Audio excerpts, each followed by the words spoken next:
Hello, everybody. My name is Nicholas O'Mealy. I'm the bereavement coordinator with BNA Hospice of Philadelphia. Today, I'm joined by Crystal Wortham over from Uplift Center for Grieving Children. Thank you very much for being here today, Crystal. Thank you. Absolutely. Now, today we were going to talk a lot about holidays, grief, and how this year is much different for people that are grieving during holidays. Before we do that, would you be able to tell us a little bit about you and your role with Uplift Center? Certainly. Again, I'm Crystal Wortham, the Family Services Coordinator at Uplift Center for Grieving Children right here in Philadelphia, Pennsylvania. And at Uplift, we offer professional development workshops and trainings. We offer post-crisis groups, which we refer to as our legacy groups, and some community support groups that provide support in the aftermath of a death. We also do caregiver workshops, in-school grief support groups, and also our family services grief support groups. And they are for youth who are in kindergarten through 12th grade and their caregivers who have experienced a significant death. And right now, as you can imagine, we have shifted to a virtual platform, having our groups meet weekly for 1 hour. And the grief groups, it just gives participants space to process the death, to begin to name their feelings, thoughts, and those physical reactions that they are experiencing within their bodies. They can be supported while supporting others, and just knowing that they're not alone. That usually makes a huge difference.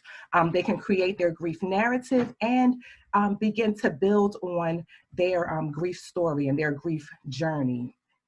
Excuse me. Youth are grouped by developmental levels, and we use their school grades, K through 12, to determine what group they should be in so that the child or the teen is placed in a group with their peers. And also the caregivers, they're given a separate space to not only process the death and their grief, but also to gain some tools on supporting children who are grieving.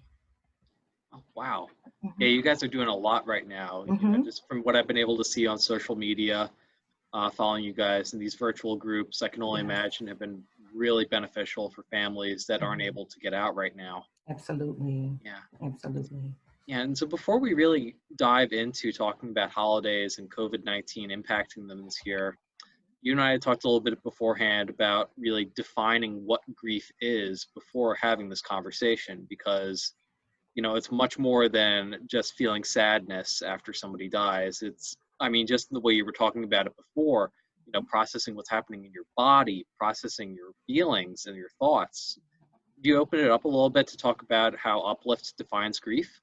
Absolutely. So at Uplift, we define grief as all of the thoughts, the feelings, and those physical reactions that happen to us after not only a death, but we recognize now that participants were coming to group and they were processing more than just the death of their loved one. They were processing loss in their world, loss due to COVID, loss due to racial injustice, just loss all around. And I mean, 2020 has been a year of loss. And we wanted to just kind of expand that definition so that they know and understand that it could be loss of a person, it could be loss of an object, or loss of even a place, because now we're kind of subjected to being in our homes. The children are not able to go in school right now. A lot of children are doing that online schooling. So it's just a loss to our world. And they were noticing the same physical reactions that they had to the death when they were Oh, experiencing the death. And they were noticing all of that. And we just kind of expanded and allowed them to be able to understand that they were still grieving.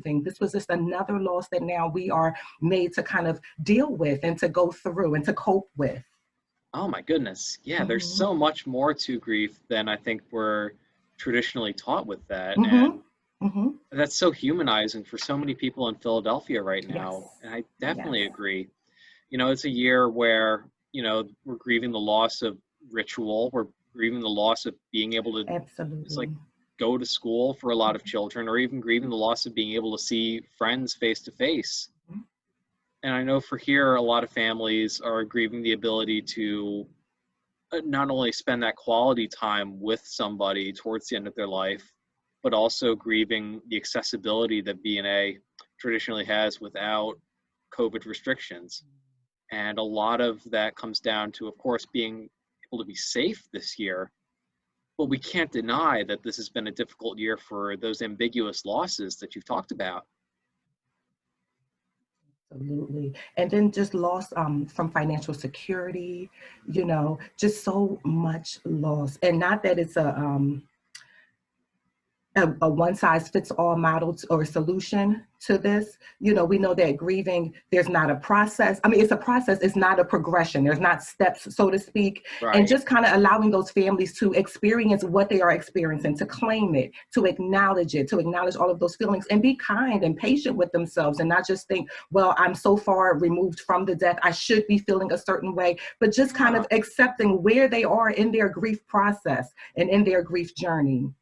Oh my goodness, yeah, and it's not Mhm. just like this linear process that Absolutely. we so often believe it might be. I mean, Mhm. we're so used to going through steps and being completed with something, Mhm. but grief, there's a lot of crossroads, there's a lot of going backwards, going forwards, going sideways, all over the Yes. place, and it's Yes. not Mhm. something that we're taught to be like normative with.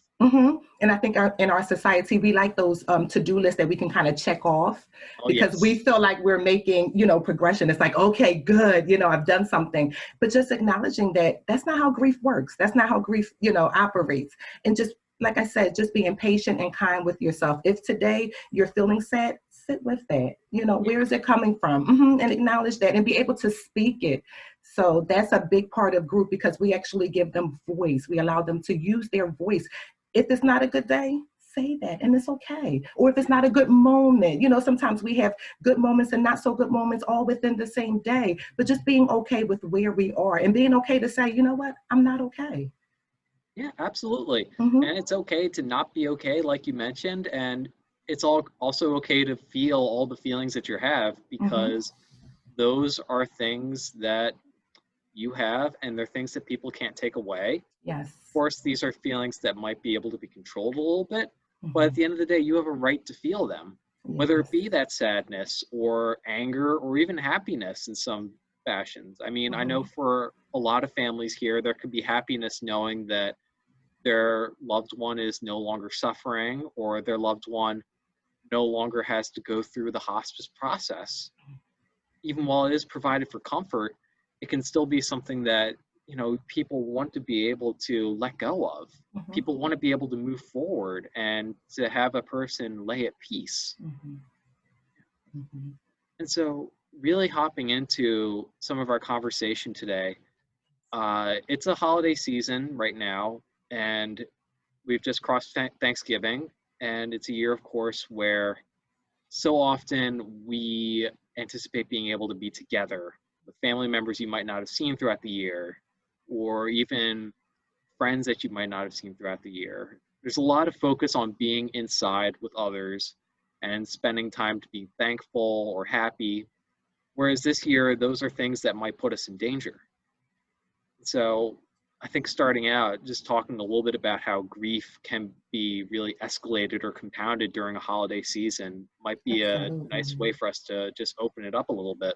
Okay. And I also want to acknowledge that we know that not everyone celebrates the holidays, but even during this time of year, we are bombarded with images of family, with images of togetherness and closeness, which could trigger, that could be a grief trigger for us, for someone who, even if you don't celebrate the holidays, just seeing on commercials and different movies and television shows, they deal with family and being together. And during this time of year, a lot of us really do miss those loved ones the most. And then just thinking about how now we are in our homes, because like you said, Nicholas, we're not able to celebrate the way we may have done in times past, where we gather with our families with big celebrations. Now we are in those homes where those loved ones may have been with us, you know, and noticing that empty chair or noticing that their presence, their physical presence is no longer here. And that again, you know, will also trigger those grief moments for us and those grief triggers. So just kind of, I like when in group, we like to talk about how we can build in old traditions that we've had, old celebrations, and kind of either revive them, give them a facelift, so to speak, because they may not look the same as they did before. But how can we keep those traditions going even in 2020 and moving forward? How can we keep those traditions and how can we make new ones? Oh, absolutely. And I mean, Hmm. just like right off the bat, when you were talking about the things that we're bombarded with, I've got a couple of thoughts with this. One of the things is that there's such an expectation to be happy or jolly Mm. right now. And for a grieving individual, that's not going to be a constant. And it's like we have this expectation to do that. And I think it's really important to remind people, just because that's what you're seeing on TV or in the media or what you're being bombarded with ads, that doesn't have to be you right now, because those aren't your circumstances. Thank you so much for saying that. Even down to decorating. You know, some people Yes. feel guilty and they put a lot of pressure and stress on themselves to continue. Let me continue to decorate like we used to. Let me cook this huge meal, you know, like we did before. If you don't feel up to it, it's okay. It's really okay. Absolutely. There shouldn't Hmm. be stress to continue these things. Of Hmm. course, there might be a feeling of like, I can celebrate somebody's memory, or I might be able to continue their legacy by doing this tradition. But also this year, it's a time where we don't have as many choices.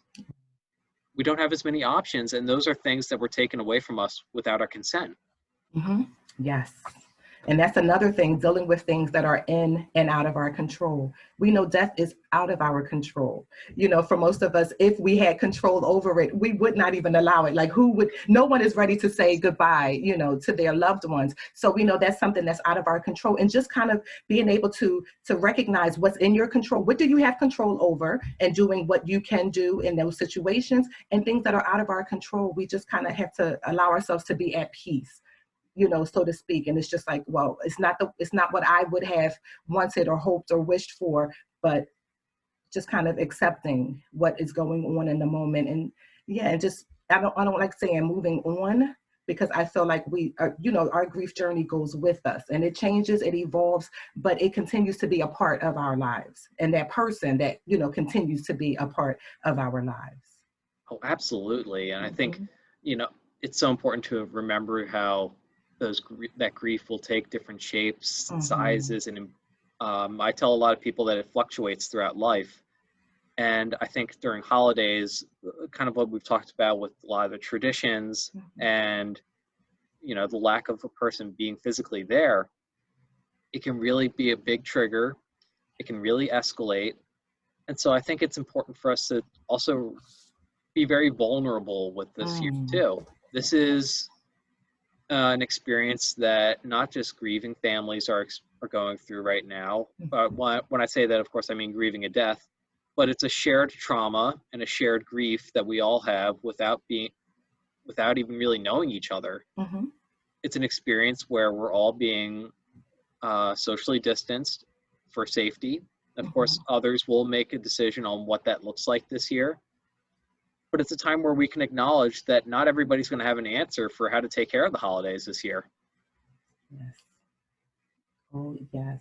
Because, like I said before, it's not a one size fits all solution. So, what works for one person, it may not work for you. I look at it as tools. You know how you have like your tool chest, and it's like a certain instrument. It's like, let me try it. That doesn't work. Toss it to the side, grab something else.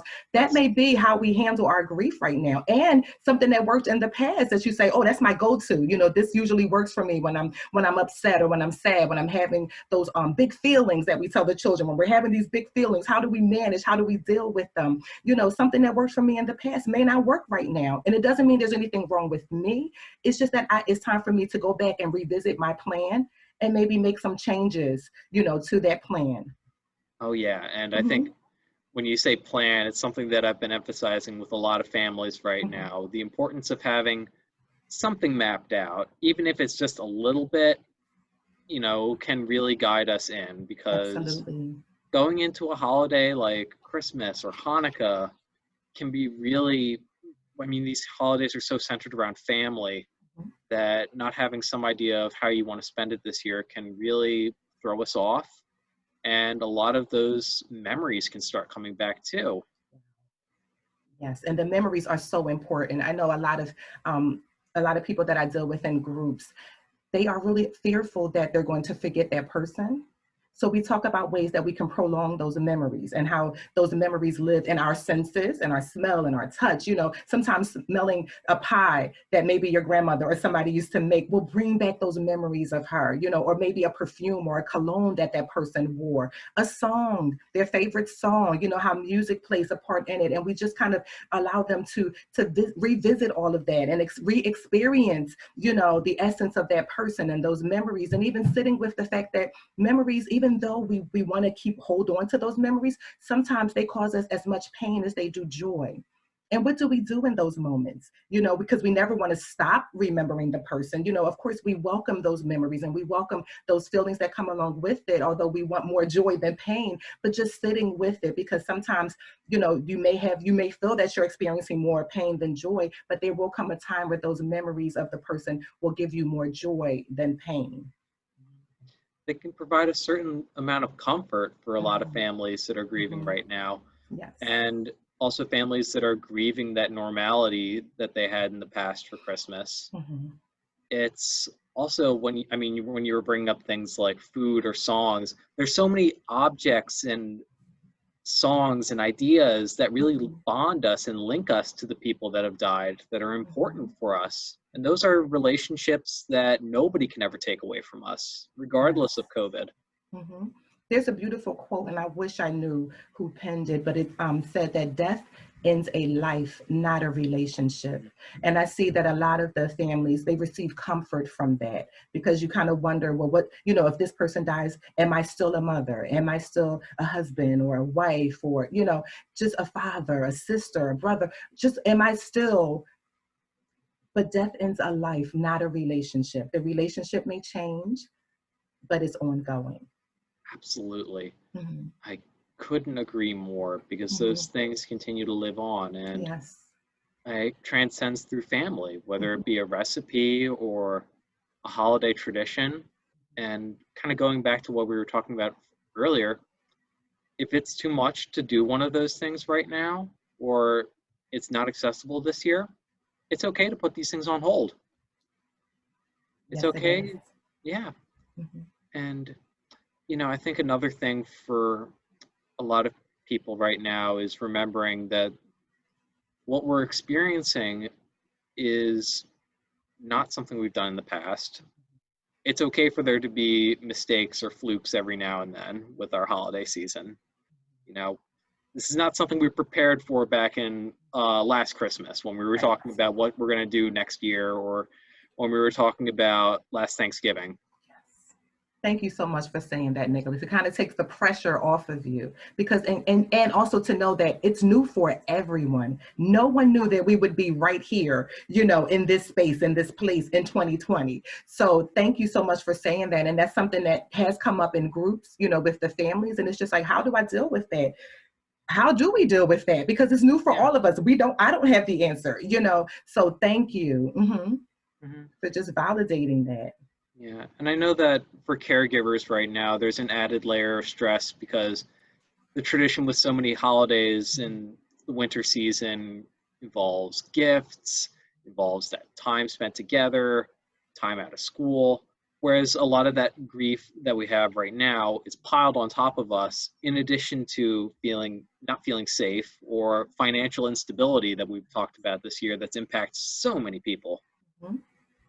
And you know what I can say, throughout this year, it's really teaching us to take better care of ourselves. So I've seen, you know, in the past, of course, when caregivers come, their focus and their priority is on the children. They want to make sure their children are okay, you know, that they are supported. It's like, I'm okay, I can deal with it. I just want to make sure that my children are supported. Now, when the caregivers come to group, it's like, listen, I'm not okay. I'm not okay where I am right now. Like, I'm not okay. And we're able to really allow them to process all of those feelings, the fears, the worries, the concerns, all of that, just to kind of lay it at the table. And it's like, listen, what do I do with this? And I feel like that's the beauty of it, because now they shifted the focus to themselves. And it's like, what can I do for me so that I can then better support, you know, my children and whomever else is looking to me for support. Absolutely. There's a level of transparency there with that. And, you know, it kind of goes back to what we were talking about earlier, with being okay with not being okay right now. I mean, also sometimes with grief and holidays, we can really try to keep ourselves busy, or try to pile on those presents and gifts. But ultimately, we can find ourselves in spots where that's not enough. And I think right now that may have been like somebody's go-to, but they may not be in that place financially to be able to do that. So it's like, now what? Now what, you know? It really is like, now what? What do you do with these things when You've got so much. And I think Mhm. the best answer that most of us in the grief and loss community can provide right now is trying new things this year, being okay with difference, Mhm. and remembering that even though there are so many things outside of our control right now, we have small decisions that we can make. You know, whether we're in our home right now, we can decide whether or not we want to put up some of those ornaments or if we want to decorate it all. We have a choice in that. Of course, a lot of our traditions, like putting up a Christmas tree or going and seeing relatives, might be changed this year. But I think emphasizing what things you can do in your own interpersonal life is going to be a helpful reframe for people. And do it when you're ready, in your Yes, time and when you're ready. Just like sometimes it feels like grief overtakes us like a flood. You know, there are times when you may get this energy and, you know, and just want to, let's decorate. Let's do it. Let's go, you know, to the market. Let's go buy all of the foods and make this big dinner, or let's bake some cookies. There may be times when you have those waves and just flowing with it, just going with it. oh, absolutely. Hmm. And, you know, with those flows of energy, a lot of those memories might come right back up, remembering, okay, this is what my loved one would have done this year. And those can be moments where you can really spark up conversation with others about it. And even So, as a family, you know, just talking with one another on how we would like, how we as a family would like to remember that person and incorporate them if we celebrate in our celebrations, or just how we can incorporate them in our everyday lives, you know. And as a family, allowing the children to even give their input on how, because for some people we know that they may like to share those memories and talk about them, but for others it may be really painful and still too painful to hear. So how can we incorporate something that everyone, like using everyone's input to make a new tradition? absolutely, a real team Hmm. approach with it too, Yes, because everybody's an important playing part here. yes. And our children grieve in ways that we might not immediately understand, but just being a presence there to know that they can talk or they can express it in a way that we are going to be present for them no matter what. Mhm. And I think just being that example and showing them that it's okay, you know, not, I mean, and a lot of times we just do it, you know, like we kind of hide ourselves when we're having those moments and we cry, and, you know, but being right there in front of the children. I'm crying. It doesn't mean that things are out of control, that, you know, that I'm worried or anything like that. I just miss the person right now. Yeah, You know, I'm just moved right now by my emotions or by my feelings, and it's okay. Or when they're sharing a story, you know, if the child is talking to you or someone else is talking to you and sharing maybe a story or a memory, you know, that may move you to tears, it's okay to let them flow. And it's not that you said anything wrong, because I'm always thinking about them, you know, so you didn't just remind me of my person. I'm always thinking about them. I'm always carrying them in my heart. But right now I'm moved to tears, and that's okay. So just showing that it's okay to express our feelings and express our emotions any way we need to, you know, and that it's to deal with them in healthy and safe ways. oh, I So just couldn't agree modeling that more. for anyone. Yeah, one of the big things that we've talked about right now is this new year and what that's going to be like for us. Is there like a healthy way that we can really start talking about what that new year might mean for grief and what that might mean for moving forward in life? I'm actually excited because while the world has been grieving, I feel like collectively we're all looking at approaches to handle and manage our grief, because it's not just a selected few here and there that are grieving. It was the world. So collectively we have been, you know, supporting one another. We have been a little more patient with other people and starting to be more patient with ourselves. And I think that moving forward, these are just tools and qualities that I believe that will help us, you know, reach that a level of community again, you know. And then we always talk about how it takes a village and it takes a village, you know, meaning that we're all working together. I think this year, 2020, has taught us to appreciate life, to really appreciate those things that we took for granted, that we found ourselves not able to do or not able to be around individuals.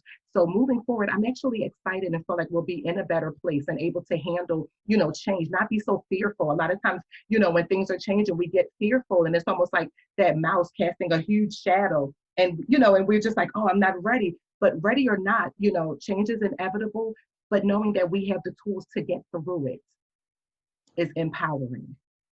Absolutely. I Absolutely agree with that. So, I mean, wrapping up right now, we know that this is going to be a season that's different, but we hope that in the conversation today that we can really provide some tools and new ideas for people moving forward. In terms of also moving forward, Crystal, could you talk with us a little bit about how to reach you in the Uplift Center for Grieving Children? Absolutely. Uplift Center for Grieving Children, right now we are working from home, but you can reach us on our website, upliftphilly.org. You can also call us at 267-437-3123, and one of our clinicians will be more than happy to assist you, whether it's to enroll you in one of our groups or just kind of talk with you and give you other resources in your community. Because believe it or not, there are other places and other resources right here in the city of Philadelphia. So we'll be able to connect you with services that you may be in need of. And there's also the Philly Hope Line.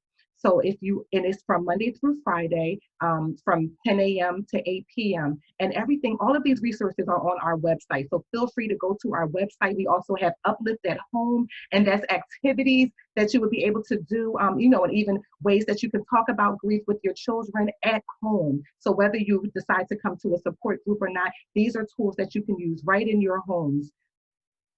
Wonderful. Mm-hmm. Well, thank you very much for joining me today, Crystal, and best wishes to you and Uplift. Same to you, Nicholas. Thank you so much. Absolutely.